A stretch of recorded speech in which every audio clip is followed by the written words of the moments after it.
नमस्कार जय जगन्नाथ आम चैनल को आपण मानकु बहुत बहुत स्वागत। सांग माने कौन आपण मानक घरे भी अच्छी सदाबाहार गछ तेबे सांग माने सदाबाहार फूलर किछि एपरी आश्चर्यजनक रहस्य रहिछि जहा अनेक लोकंकु ज्ञात न थाए। सांग माने आपण प्रायतः अनेक लोकंक घरे एही गछटिकु देखिबाकु पाइथिबे मात्र 99% लोक एहार फायदा एवं क्षति विषय रे ज्ञात न थांती। तेबे सांग माने जदि आपणक घरे भी आपण एही सदाबाहार गछटिकु लगाइछंती किंबा आपे आपे एही गछटी आपणकर घरर परिसर रे उठी जाइछि तेबे तुरंत करिनियंतु एही काम नचेत भविष्यत रे आपणकु एथिपाई पश्चाताप करिबाकु पड़िपारे। जदि केबे भूल रे आपण एही फूलटिकु भगवानंकु चढ़ाई देइछंती तेबे एही भिडियोटी निश्चय देखंतु। तेबे सांग माने ए विषय रे संपूर्ण जानिबा पाई भिडियोटिकु स्किप न करी शेष पर्यंत निहाती देखंतु एवं भिडियोटी रे आगकु बढ़िबा पूर्वरु भिडियो को गोटे लाइक करी चैनल टिकु सब्सक्राइब करि दियंतु एवं कमेंट बॉक्स रे श्रद्धा और भक्तिर सहित जय माँ लक्ष्मी निश्चय लिखंतु। तो सांग माने जेते भी धनी लोक अछंती जेते भी प्रतिष्ठित लोक अछंती आपण निश्चय भाबरे सेमानंकर घरर परिसर रे एही गछटिकु देखिबाकु पाउथिबे। तेबे सांग माने ए जो सदाबाहार फूलटी रही थाए एहा विभिन्न प्रकार रंगर होई थाए एवं एही फूलटी बहुत सहजरे ही आपणकु सबु जगारे मिली जाई थाए। तेबे सांग माने सबुठारु गुरुत्वपूर्ण एवं बड़ कथा हेउछि सदाबाहारर ए जो रंग बिरंगर फूल होई थाए एहा आपणकर भाग्य को भी रंगीन करि देई पारे। एहा आपणकर दुर्भाग्य को सौभाग्य रे परिणत करि देई पारे। तेबे सांग माने जदि आपण कौनसी व्यापार वाणिज्य करुछंती एवं बारंबार आपणकु सेथिरे क्षतिर सामना करिबाकु पडुछि किंबा आपण जेउ भी कार्य करुछंती सेथिरे बारंबार आपणकु विफलतार सामना करिबाकु पडुछि सेही कार्यटी आपणकर संपूर्ण होई पारु नाही कार्यटी रे अनेक बाधा विघ्न आसुछि कौनसी एक विशेष क्षेत्र पाई आपण निजकु प्रस्तुति करिछंती तथापि भी आपण सेथिरे सफलता लाभ करि पारु नाहंती तेबे एपरी परिस्थिति रे केवल गोटिए थर आपणकु एही उपायर पालन करिबार अछि। एहार लाभ एवं एहार चमत्कारी परिणाम आपण निजे ही अनुभव करि पारिबे। एहा व्यतीत जदि आपणकर ऋण भार बढ़ी जाइछि एवं सेही ऋण को परिशोध करिबा पाई आपण माने समर्थ होई पारु नाहंती आपणकर आर्थिक स्थिति धीरे धीरे दुर्बल होई जाउछि एवं आपण सबु समय रे आर्थिक संकट देई गति करुछंती तेबे मध्य एही उपायटी आपणकु धीरे धीरे लाभ प्राप्त कराइब अर्थात आपणकर धनजनित समस्या को दूर करिबा पाई मध्य एही उपायटी आपणकु कामरे आसीब। सांग माने आपण अनेक समय रे देखिथिबे आमे जेते चेष्टा कले मध्य धन रोजगार करिबार कौनसी बाट आमको मिली न थाए एवं एपरी मध्य परिस्थिति आसी थाए जेउ परिस्थिति रे जणे व्यक्ति परिश्रम करी अनेक धन रोजगार करिथांती मात्र सेही धन को संचय करिबारे से समर्थ होई पारि न थांती अर्थात तांकर धन गोटिए पटे आसी आउ गोटिए पटे खर्च होई जाई थाए। तेबे सांग माने जदि आपणक जीवन रे मध्य एही परी किछि समस्या रहिछि तेबे एही उपायटिकु आपण निश्चित भाबरे करिवार आवश्यकता अछि कारण एही उपाय द्वारा आपणक जीवन रे चलिथिबा एही सबु समस्या गुड़िकर निश्चय भाबरे समाधान होई जाई पारिबो। तेबे आपण जदि सठिक भाबरे एहार प्रयोग ଏହାର ଉପାୟଟିକୁ ପାଳନ କରିନିଅନ୍ତି, ତେବେ ନିଶ୍ଚିତ ଭାବରେ ଆପଣଙ୍କ ଜୀବନରେ ଚାଲିଥିବା ସମସ୍ୟାଗୁଡ଼ିକ ଦୂର ହୋଇଯିବ ଏବଂ ଏହା ସହିତ ଆପଣ ନିଜେ ମଧ୍ୟ ଏହାର ଚମତ୍କାରୀ ପ୍ରଭାବକୁ ଅନୁଭବ କରିପାରିବେ। ତେବେ ଆପଣଙ୍କର ସମସ୍ୟାଗୁଡ଼ିକ ଦୂର ହେବା ସହିତ ଆପଣଙ୍କର ମନସ୍କାମନା ମଧ୍ୟ ଏହି ଉପାୟ ମାଧ୍ୟମରେ ପୂର୍ଣ୍ଣ ହୋଇପାରିବ। ତେବେ ସାଙ୍ଗମାନେ, ଆପଣଙ୍କ ଜୀବନରେ ଧନଜନିତ ସମସ୍ୟା ଲାଗି ରହୁଛି, ଆପଣଙ୍କୁ ସର୍ବଦା ଆର୍ଥିକ ସଙ୍କଟ ଦେଇ ଗତି କରିବାକୁ ପଡ଼ୁଛି, ତେବେ ଆପଣଙ୍କୁ ବାସ୍ ଗୋଟିଏ କାମ କରିବାର ଅଛି।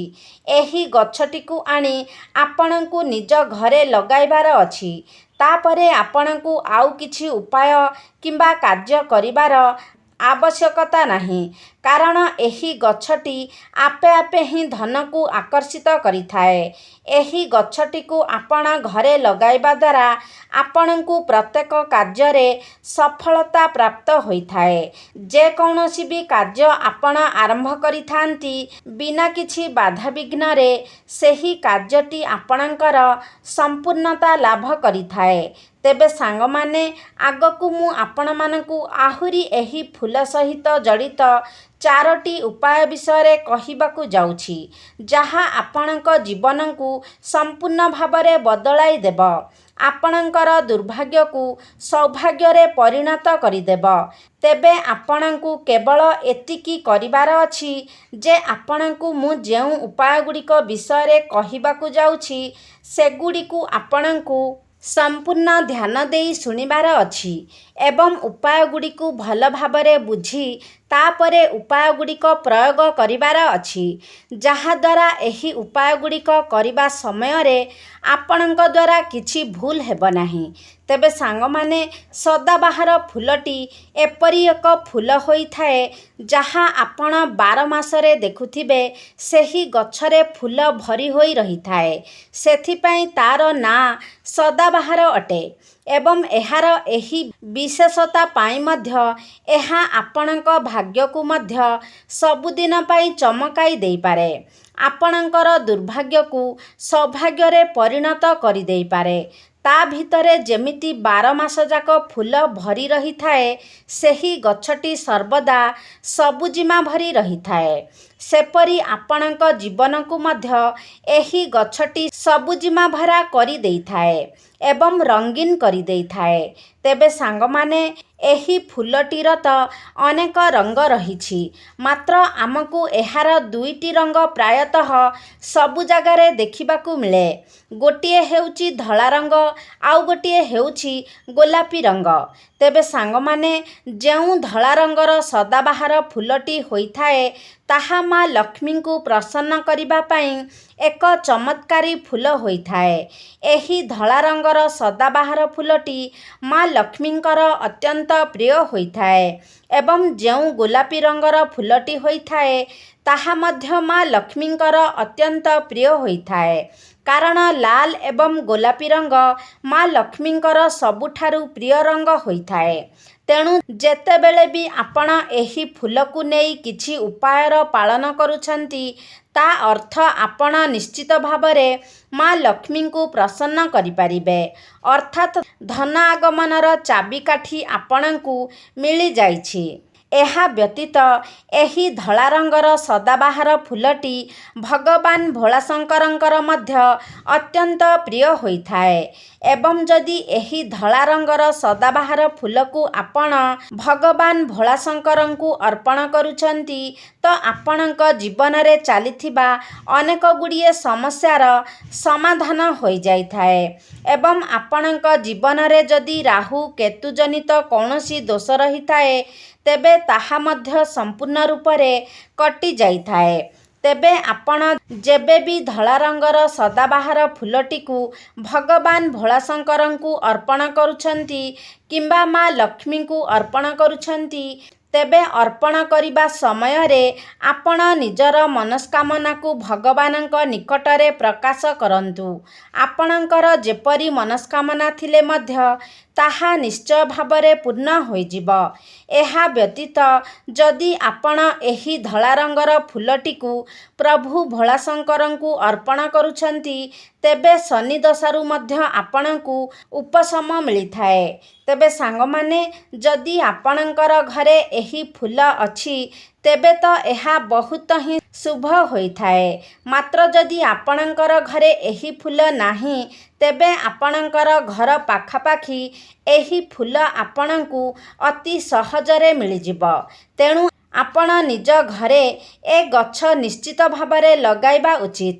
ଏହା ବ୍ୟତୀତ ଯଦି ଆପଣ ପ୍ରତ୍ୟେକ ଦିନ ସଦାବାହାର ଫୁଲକୁ ହାତରେ ଧରି ମା ମହାଲକ୍ଷ୍ମୀଙ୍କର କୌଣସି ବି ବୀଜମନ୍ତ୍ରର ଜପ କରନ୍ତି, ତେବେ ମଧ୍ୟ ଧୀରେ ଧୀରେ ଆପଣଙ୍କର ଆର୍ଥିକ ସଙ୍କଟ ଦୂର ହୋଇଥାଏ। ଏବଂ ଯଦି ଆପଣଙ୍କର ସ୍ୱାସ୍ଥ୍ୟଜନିତ କିଛି ସମସ୍ୟା ରହିଛି, ତେବେ ଆପଣ ଯଦି ଏହି ଫୁଲକୁ ନିଜର ହାତରେ ଧରି ଭଗବାନଙ୍କ ନିକଟରେ ନିଜର ସ୍ୱାସ୍ଥ୍ୟ ପାଇଁ ପ୍ରାର୍ଥନା କରନ୍ତି, ଉତ୍ତମ ସ୍ୱାସ୍ଥ୍ୟ ପାଇଁ ଭଗବାନଙ୍କୁ ଜଣାନ୍ତି, ତେବେ ଆପଣ ମଧ୍ୟ ନିଜ ସ୍ୱାସ୍ଥ୍ୟରେ ଧୀରେ ଧୀରେ ଉନ୍ନତି ହେବାର ପରିଲକ୍ଷିତ କରିବେ। ତେବେ ସାଙ୍ଗମାନେ, ଆପଣମାନେ ନିହାତି ଏହି ଭିଡ଼ିଓରୁ ଜାଣିପାରିଥିବେ ଯେ ଏହି ସଦାବାହାର ଫୁଲଟି, ଯାହାକି ଅତି ସହଜରେ ଆମକୁ ସବୁଠାରେ ମିଳିଯାଏ, ତାହା କେତେ ଚମତ୍କାରୀ ଅଟେ। ଆପଣ ଏହାକୁ ଘରେ କେବଳ ଲଗାଇବା ମାତ୍ରେ ଆପଣଙ୍କର ଧନଜନିତ ସମସ୍ୟା ଦୂର ହୋଇଯିବ। ଆପଣଙ୍କୁ ମା ଲକ୍ଷ୍ମୀଙ୍କର କୃପା ପ୍ରାପ୍ତି ହେବ। ଏହା ସହିତ ପ୍ରତ୍ୟେକ କାର୍ଯ୍ୟରେ ଆପଣଙ୍କୁ ସଫଳତା ମଧ୍ୟ ମିଳିବ। ତେଣୁ ଯଦି ଆପଣଙ୍କ ଘରେ ଏହି ଫୁଲଟି ନାହିଁ, ତେବେ ନିଶ୍ଚିତ ଭାବରେ ଏହି ଫୁଲ ଗଛଟିକୁ ଆପଣ ନିଜର ଘରର ପରିସରରେ ଲଗାଇବା ଉଚିତ। ତେବେ ସାଙ୍ଗମାନେ, ଆଶା କରୁଛି ଆଜିର ଭିଡ଼ିଓଟି ଆପଣମାନଙ୍କୁ ନିଶ୍ଚିତ ଭାବରେ ଭଲ ଲାଗିଥିବ। ଯଦି ଭଲ ଲାଗିଛି, ତାହେଲେ ଲାଇକ୍ କରନ୍ତୁ, ସେୟାର କରନ୍ତୁ। ଆମ ଚ୍ୟାନେଲକୁ ଯଦି ସବସ୍କ୍ରାଇବ୍ କରିନାହାନ୍ତି, ତାହେଲେ ସବସ୍କ୍ରାଇବ୍ କରିଦିଅନ୍ତୁ ଏବଂ କମେଣ୍ଟ ବକ୍ସରେ ଜୟ ମା ଲକ୍ଷ୍ମୀ ନିଶ୍ଚୟ ଲେଖନ୍ତୁ।